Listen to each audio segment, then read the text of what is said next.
All right. So in lab this week, what you're going to do is you're going to be looking at several different light sources. And you're going to be asked to kind of evaluate the spectra on those light sources and classify it as discrete emission or continuous emission. And you're expected to know something about discrete emission and continuous emission. So we're gonna try to get through that logic right now. Stepping back a little bit, told you guys that we wanted to create an oscillating sine wave, which is the image that you're given to understand a photon, that we might be able to take a charge on a stick and start wagging it back and forth, right? And this creates electric fields that are changing with time. They're changing in magnitude and direction with time, right? And that's what a photon is. We've got this electromagnetic field that propagates through space. It's changing with time. Essentially, the conclusions that we came to was that in order to generate these fields, what we have to have is somewhere in space, we have to have a piece of matter that has charged particles, and those charged particles have to have forces acting on them that are accelerating them. It's when you accelerate a charge, you have to deliver energy into it to accelerate it, right? And for charged species, that energy gets dissipated through space in the form of photons. Are we all okay with this concept? So if you have light, you've got these electromagnetic fields that are changing. They're changing with time and position, and they're caused by charges that are being accelerated. Yeah? All right. Well, the first thing that you guys are going to see in lab this week is a black body radiator. Black body radiation is the light that is emitted by a hot object. You get an object hot, it's going to give off light. We all know this from personal experience, right? You take an iron, you stick it in the fire, you let it sit in that fire long enough, the iron comes to the right temperature, it will start glowing red, yeah? There's a reason for this. You get your piece of iron in there, yeah? And for metals, we describe the metal as kind of a lattice work of positive charges fixed in position, and then those positive charges are kind of immersed in a sea of electrons, we call it, because for metal atoms, the charges aren't held very tightly, the electrons aren't held very tightly, and so we've got this very mobile electron sea. We'll talk about the metals now, but everything does black body radiation. Anyway, you heat that guy up, you deliver a bunch of kinetic energy into it. The system is going to store kinetic energy by causing a lot of vibrational motion. You're going to get these positive atoms vibrating against each other and slamming into each other. These electrons are going to start getting jostled around, and imagine an electron is flying across this material in one direction, and it slams into something. All of a sudden its speed goes to zero. Well, if its speed went to zero, it was accelerated, right? And so inherently in a hot object, you have charged species that are in motion. They're subjected to forces, and they're being accelerated. They're accelerating. And the acceleration of these charged species makes light that gets dissipated through space. Well, it turns out that if you sampled all of the electrons in this material, some of them would be accelerating very slowly, some of them would be accelerating very fast, and the majority of them would be somewhere in between slow and fast accelerations, right? Some would have a large amount of force on them, some would have a small amount of force on them. What that results in is a characteristic distribution of frequencies that are radiated from this hot object. You'll get a bell curve distribution. So the majority of the electrons are somewhere at this energy level, whatever that is, whatever the energy level that is. So we'll draw on our x-axis, high energy and low energy. We've got intensity on our y-axis. Some of these electrons are being accelerated very slowly. They're at low energy, and so they'll emit low energy, long wavelength frequencies of light. The ones that are being accelerated very quickly will have high frequency, short wavelength light. But the majority of them will be somewhere here in the middle. Yeah? That's all black body radiation is. You got a hot object. Objects are made of matter. Matter starts moving around. All of a sudden, you've got electrons that are moving around, and protons that are jostling or slamming up against each other. And you got a bunch of fields that are emanated by the object. What happens when we shift the temperature? You increase the temperature, you're going to increase the amount of energy carried by the particles on average, right? And so this whole black body curve will shift along the axis towards higher energy. So high temperature, this guy shifts towards higher energy, shorter wavelengths. At low temperature, we've got lower energies, longer wavelengths. Yeah. Your standard light bulb, the incandescent bulbs that we've been using for decades and decades, these things basically take a metal filament and they run a current through it. That heats up the metal filament, it starts jostling around all of the particles inside the metal filament, and it releases a big, broad spectrum of light. We've been using this for lighting for a long time. It also releases a lot of heat, and that's why some of the newer light bulbs are more efficient. They release the light, but they don't have as much heat associated with them. We'll talk about that in a second. What was your question? Spell it in forward. Spell it. Backwardly. How to spell it? So I'll put it up there. So I should have written that. Black body radiation. Yeah? Okay. So that's one variety of emission that you're going to look at. You're not going to be looking at, and the other variety of emission that we're going to look at is the emission associated with electronic transitions. We're not going to be, so that's the case where you have electrons that are moving between energy levels from high energy to low energy, and if the electron moves from high energy to low energy, then light. We're not going to be talking about vibrational or rotational energies, and you're not going to see any of that in lab. But you will see those electronic transitions. And so to introduce the simplest case of the electronic transitions, we're going to go back to the hydrogen atom and review the hydrogen atom for a second. So your hydrogen atom, incidentally, in lab, you're going to look at a hydrogen discharge tube, and you'll see the full emission spectrum from a hydrogen atom. So your hydrogen atom, you've got a single proton sitting in the nucleus. Boom. And you have available to that proton, remember we discussed the Bohr model and how Bohr said he had to have an integral number of wavelengths, and he accounted for the wavelength of the electron as because the electron was a matter wave. He put all of that together, and he basically came to the conclusion that you had these spherical orbitals available to the electron that surrounded the proton in the nucleus, and that each of these orbitals was at a characteristic energy level. So we had many of these orbitals. I'm going to draw a few. But you've got the lowest energy one, the n equals 1 level. Above that, n equals 2, n equals 3, n equals 4, and etc. on out. N equals 5, n equals 6, n equals 7, etc. And after putting all of his assumptions together, accounting for the electric potential and the kinetic and the electrokinetic energy, Bohr came up with an expression that said that the energy of the hydrogen atom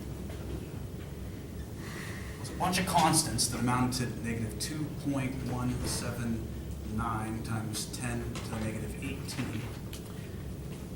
times 1 over n squared, and the units on these were joules. So this expression is the expression that you get when you sum the electron kinetic energies and potential energies together. Something that we noted about these expressions, if you got 1 squared, that number is a larger negative number than if you have 2 squared in that denominator, right?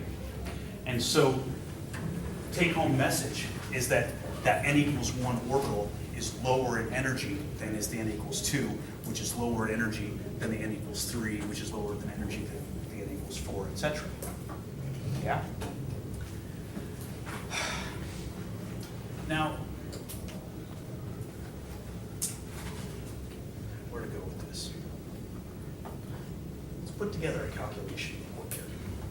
we want to figure out what the energy gap is between two levels, what we're going to do is we're going to write out delta E, difference in energy between the two levels. And we'll look at this from the perspective of an electron initially being at one level and ending up finally at another level. Delta E is going to be the final energy minus the initial energy. So we can write that out using our expression. We've got delta E is equal to negative 2.179 times 10 to the negative 18 times 1 over n final squared minus a negative 2.179 times 10 to the negative 18 times 1 over n initial squared. Do a little bit of algebra, move these constants around, and you'll get an expression that says delta E is equal to 2.179 times 10 to the negative 18 times 1 over n initial squared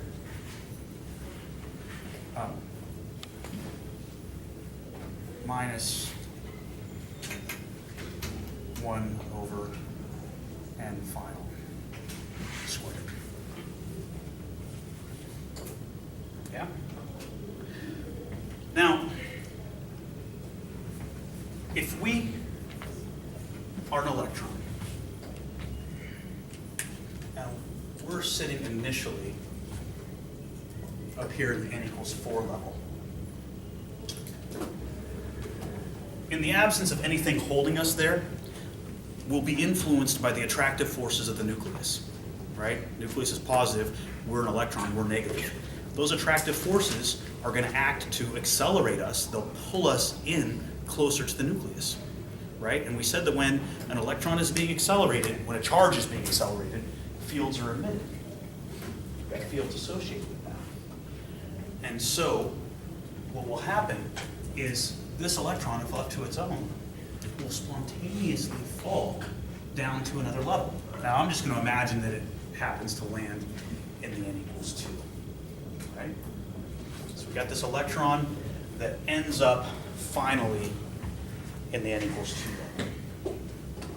Anybody got your calculator out? Somebody grab a calculator and have it ready. I'm going to ask you to do a real quick calculation.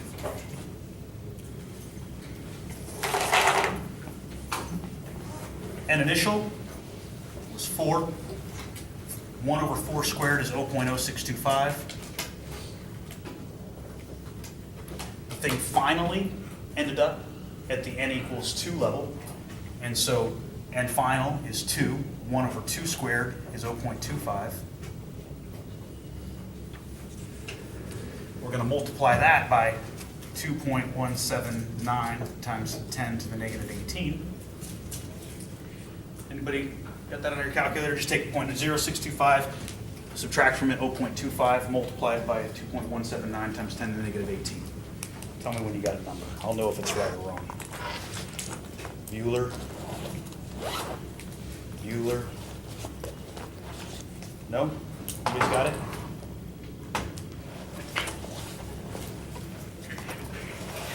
All right, I'll have to crank it out.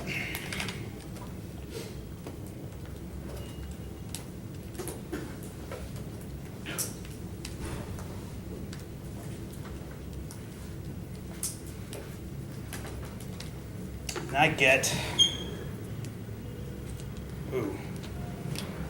believe that this was equal to 4.0856 times 10 to the negative 19 joules, and that should have been negative.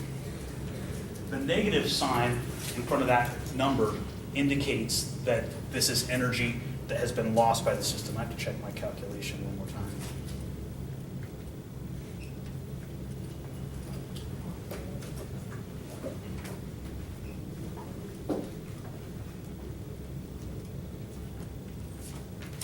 Yeah, 4.05625 times 10 to the negative 19 joules. And that is the energy difference between this higher energy level and the lower energy level. And because the system went from high energy to low energy, the system lost energy.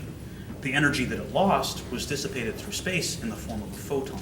Go ahead. Why did you switch your initial and final? Oh, because I had a negative sign in here, and that negative sign, once accounted for, turned the term dependent on the initial level into a positive. And so I just flipped that around real quick. All right, so now we know that if an electron falls from n equals 4 to n equals 2, it's going to release this much energy. If all of that energy is released as a photon, you'll have a photon of a very specific wavelength. And to determine that, you got to go back to this equation. E is equal to hc over lambda. Right? We want to be able to calculate a wavelength of a photon associated with this transition. So you set this guy up. We'll do this two ways. So 4.0856 times 10 to the negative 19 joules is equal to Planck's constant, which is 6.626 times 10 to the negative 34 units on Planck's constant, or joules times seconds, times the speed of light, which is 2.998 times 10 to the 8 meters per second. And this all has to be divided by the wavelength, and we're going to want that wavelength to be in meters. Now watch what happens here. I want you guys to get good at practicing your math.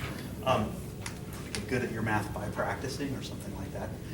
Energy is in joules, and so if everything over here is plugged in correctly, after all of our variables, or what are those things called? Not, they're not constants. After all of our units cancel, we should be left with an answer that's in units of joules. Note that meters in the denominator cancel with meters in the numerator, seconds in the denominator cancel with seconds in the numerator, and we're left with units of joules. So we know that we have everything in place for this expression.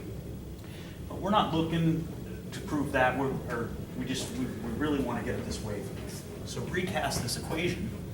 Lambda is equal to 6.626 times 10 to the negative 34 joules times seconds times 2.998 times 10 to the 8 meters per second. And that will be divided by the energy in joules. Remember, this lambda is in meters. 4.0856 times 10 to the negative 19 joules.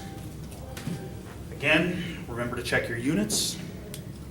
So we've got a length, which is ultimately what we're trying to calculate. So it should be in units of distance. The only distance units we have there are meters. Notice that joules in the numerator of Planck's constant cancel with joules in the denominator in the energy term. Seconds in the numerator of Planck's constant cancels with seconds in the denominator of the speed of light. And the only units that we're left with are meters. If you run this in your calculation, you're going to find out that lambda is equal to 0.000000486 meters. There's 1 times 10 to the 9th nanometers for every meter. And so this number translated into nanometers is 486 nanometers. When you get to lab and you look at your hydrogen emission spectrum, you're going to have a printout that looks like this. You'll have intensity on the y-axis. You'll have wavelength on the x-axis. And there is going to be a line in that hydrogen spectrum at 486 nanometers. When you see that line, what you're actually seeing is the energy that's emitted when an electron in a hydrogen atom goes from an n equals 4 orbital to an n equals 2 orbital. You're going to see several other lines in this spectra as well. It turns out that the only lines that are visible for hydrogen emission are the transitions that end finally in the n equals 2. And so you're going to see a line for the n equals 4 to the n equals 2, like we just said. But there'll also be a line for the 5 to 2. There'll be a line for the 6 to 2. There'll be a line for the 3 to 2. Now, what this results in is just a handful of predictable bands that show up in the hydrogen spectrum.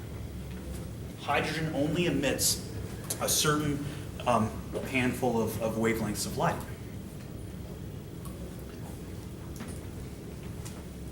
This kind of emission is called discrete emission, and it's largely because of the gaps, the defined gaps in energy between available levels. When there's large differences in energy between available levels, you only have certain energies of light that can be emitted by the substance. Now, the reason that there's kind of defined gaps in the energy levels like this is because the hydrogen atom is a very simple electronic arrangement. You've got one proton, you've got one neutron. When you get into molecules, remember molecules, you've got multiple protons, right? Say we have 3 different atoms linked together, and you'll have electron orbitals that wrap all around that whole kind of group of protons. So imagine then in a molecule, I've got these really kind of weird shaped orbitals that stretch over the entirety of the molecule. Because you're dealing with more particles, there are more mechanisms with which that molecule can store energy. In particular, this guy here might have the ability to store energy as vibrational motion. Your hydrogen atom doesn't have 2 nuclei to vibrate together, so it doesn't store vibrational motion. That molecule might also be able to store rotational energy. So we talked about rotation a little bit in class. That thing might be able to rotate. Take-home message is that the more complex your system of matter is, the more energy levels that will be available to you. Now, let's think about what that means in terms of the spectrum. So I drew a couple of electronic orbitals here. So maybe those lines that I just drew are the electron orbitals. But within each electronic state, you might have several different vibrational or rotational states available to the molecule. In that case, we can kind of visualize that by drawing extra spacings, extra available energy levels in between each of the electronic states. So now, think about what this means in terms of an emission spectrum. For this guy, let's say we're up here at this high energy orbital. We can move down to here, we can move down to there, we can move down to there, we can move down to there, down to there, down to there, and so forth, all the way through all of the available energy states. And then once we get done counting all of those different energy levels, we move one line down, and now we have transitions from there to all of the other states.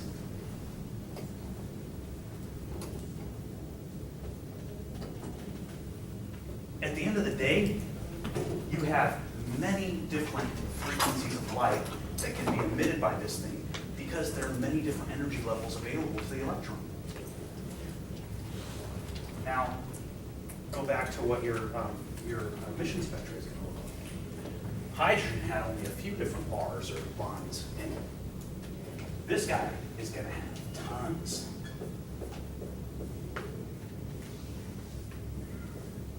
It's going to have so many, in fact, that they appear to blend together.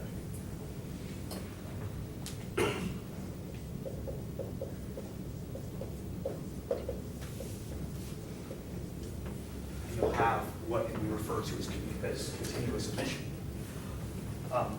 This is a continuous emission spectrum that's generated by electronic states that are, include vibrational and rotational states.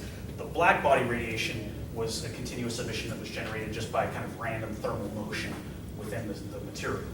So here we're talking about electrons transiting between defined energy levels that results in this continuous spectrum. Over there, we're talking about a continuous spectrum that's just generated by these random thermal motions. All the time, it's always charge that's accelerating. Charge that's accelerating the matter and the fields. So we have discrete emission, we have continuous emission. We only have 20 minutes left to talk about it. What time's class end? 3 even? Okay. What do I want to talk about? Sorry, it's going to take me a second to remember what I did here. How's your day? Don't ask. All right. You want the truth? I'll put this on YouTube.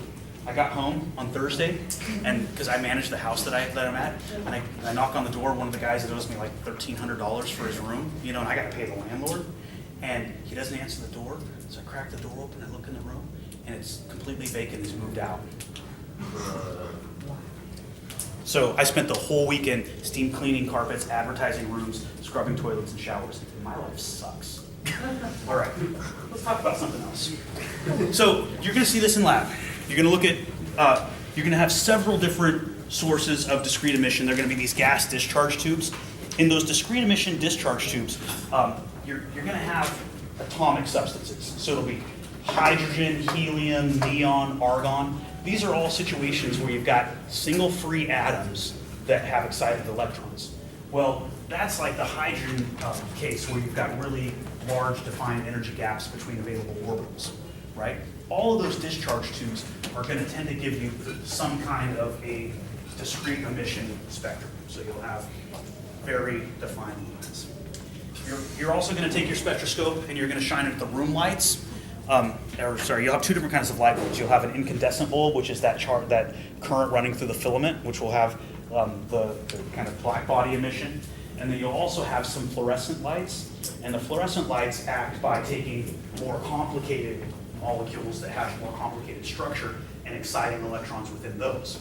And those excited electrons decay back to the ground state, releasing energy. And so in lab, you're going to get a chance to see several varieties of continuous emission, several varieties of discrete emission. You'll be asked to record the spectra and comment on them.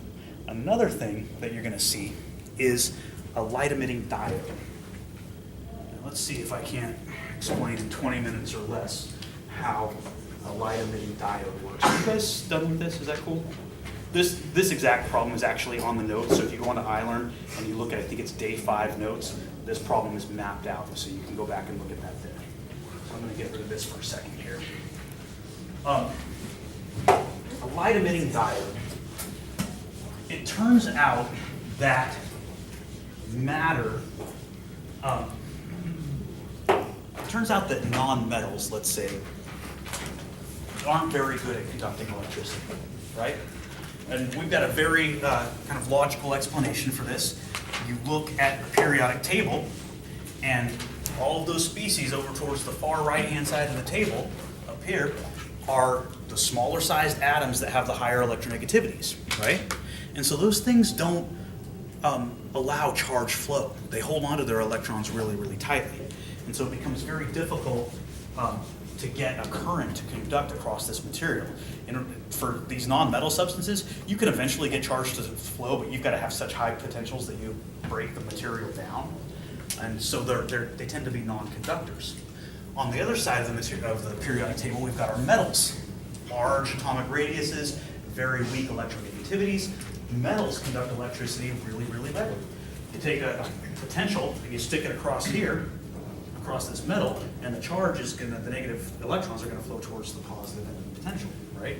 So metals conduct, non-metals don't. Well, good news is that there is a way, there's a mechanism available to us for making non-metals conduct electricity, and it's called doping. A lot of the Russian Olympic team did that. I'm just kidding. If anybody's Russian, I apologize. That was a joke. All the Olympians did. Okay. All right, I'm not funny. All right, so here's how doping works. There's 2 different kinds of doping available. You know the NFL guys get told exactly what they're going to be tested for months in advance? So I don't play NFL. I don't want to get smashed. N-type and P-type doping. So let's imagine for a second, we're first going to describe N-type doping. Let's imagine for a second we've got a material, a solid material, and it is made of a bunch of phosphorus atoms that are arranged in some specific 3-dimensional pattern. Now you take a potential and you supply it across here, maybe with a capacitor, you make one end positive and one end negative. Remember, these are all phosphorus. P.